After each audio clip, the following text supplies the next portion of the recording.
नमो बुद्धाय।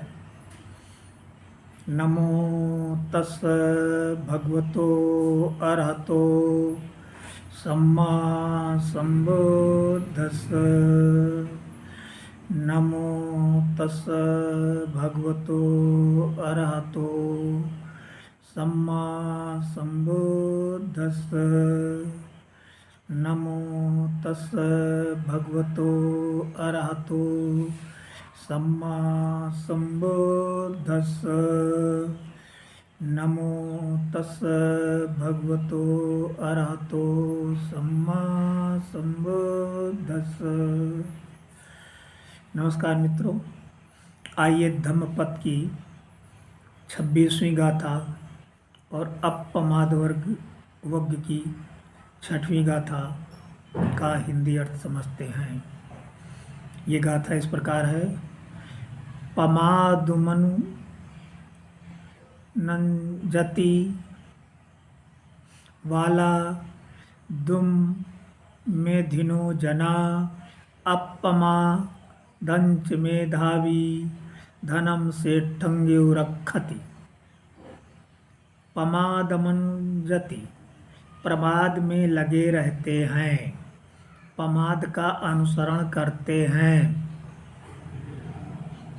बाला माने मूर्ख,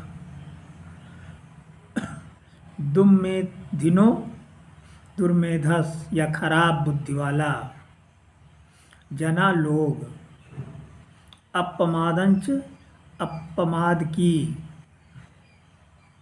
मेधावी बुद्धिमान व्यक्ति, सेठन इव रक्षति, जैसे सेठ धन की रक्षा करता है। तो पमादुमनुंजति बाला दुम्मेधिनो जना, मूर्ख एवं खराब बुद्धि वाले लोग प्रमाद में लगे रहते हैं।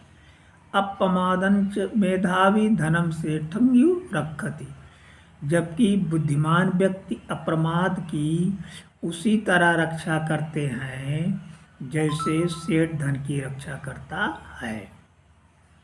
इस गाथा को मूर्खों के मेले की कहानी के माध्यम से समझते हैं। एक समय श्रावस्ती में मूर्खों का एक उत्सव आयोजित हुआ। उस उत्सव में मूर्ख और अविवेकी शामिल हुए थे। मेले में एक सप्ताह तक लोग एक दूसरे के ऊपर धूल, कीचड़ और गोबर फेंकते रहे, दूसरे के शरीर पर राख मलते रहे, गालियां गलौज करते थे और अपशब्द बोलते थे। उन्होंने सभी मान मर्यादाओं का त्याग कर दिया। वे ना तो किसी बड़े बूढ़े की उम्र का ख्याल कर रहे थे और ना ही अपने से बड़े रिश्तेदार का सम्मान। उन्होंने किसी व्यक्ति को नहीं छोड़ा, यहाँ तक कि सन्यासियों को भी। वे किसी के भी घर के सामने खड़े होकर गंदी गंदी बातें बोलने लगते थे और इससे सज्जन लोग बहुत ही लज्जित महसूस करते थे। इन मूर्खों से छुटकारा पाने के लिए गृहस्थ सज्जन इन प्रमादियों को यथाशक्ति आधा, चौथा या एक कारसापण रुपया दे देते थे और आगे बढ़ने का आग्रह करते थे। मूर्खों का समूह भी इन सज्जन गृहस्थों के घर से पैसे पाकर आगे बढ़ जाता था। उन दिनों शास्ता के बहुत सारे उपासक श्रावस्ती में रहते थे।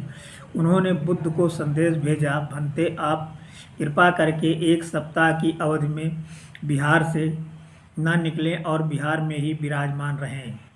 उत्सव 7 दिनों तक चला।